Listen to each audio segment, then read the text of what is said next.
ఈ లోకంలో అన్నిటికంటే విలువైనది, అన్నిటికంటే ఉత్తమమైనది, అన్నిటికంటే శ్రేష్టమైనది ఏంటో తెలుసా? ద గ్రేస్ ఆఫ్ గాడ్, దేవుని కృప మాత్రమే. దేవుని కృప లేనిది ఈ లోకంలో ఏ మనుషుడు కూడా బ్రతకలేడు. పాత నిబంధన కాలంలో మనుషులందరూ కూడా డిస్పెన్సేషన్ ఆఫ్ లా అంటే ధర్మశాస్త్ర యుగంలో చాలా మంది బ్రతికారు. కానీ యేసుక్రీస్తు ప్రభువారు ఈ లోకానికి వచ్చి ఆయన ఏమన్నారంటే, పీస్ బీ విత్ యూ, శాంతి సమాధానము మీతో ఉండునుగాక, కృప మీకు కలుగునుగాక అని యేసుక్రీస్తు ప్రభువారు మాట్లాడి ఉన్నారు. అంటే పాత నిబంధన కాలంలో ధర్మశాస్త్ర యుగంలో మనం జీవించాం. ఇప్పుడు ధర్మశాస్త్ర కాలము ఏదైతే ఉందో అది కృపాకాలముగా దేవుడు మార్చి ఉన్నాడు. ఇప్పుడు మనం అందరం కూడా కృపాకాలంలో మనం ఉన్నాం. మనమందరము కూడా కృపాయుగంలో మనం ఉన్నాం.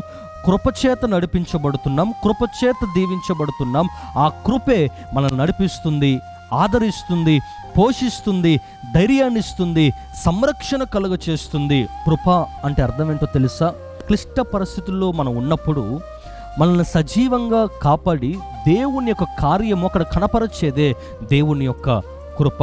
ఇక మనం కంప్లీట్గా మన జీవితం అయిపోయింది అనుకున్న పరిస్థితులలో తీరా బయటకు వచ్చి చూసరికి సజీవంగా ఉంటాం. అదే దేవుని కృప. అది కంటికి కనపడకపోయినా, చెవికి వినపడకపోయినా, హృదయానికి గోచరము కాకపోయినా, అవసరమైన పరిస్థితులలో అది అక్కడ యాక్ట్ చేయటం ప్రారంభిస్తుంది, అక్కడ కనపరచబడటం ప్రారంభిస్తుంది. అదే దేవుని యొక్క కృప. ఆ కృప నీకు కావాలా?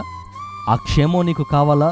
అయితే కృపామయుడైన యేసుక్రీస్తు ప్రభు యొద్దకు నువ్వు రాగలిగితే ఆ కృప నీ కుటుంబంలో నిత్యము సదాకాలము తోడైయుండునుగాక.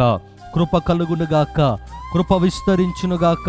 కృపలోనే మన జీవితమంతా విమిడి ఉంది, కృపలోనే మన జీవితమంతా ఆగి ఉంది, కృపలోనే మన జీవితమంతా నడిపించబడుతుందనే విషయాన్ని నువ్వు ఆలోచన చేసినప్పుడే ఆ దేవుని కృపను రుచి చూడగలుగుతావు, అనుభవించగలుగుతావు. ఆమేన్.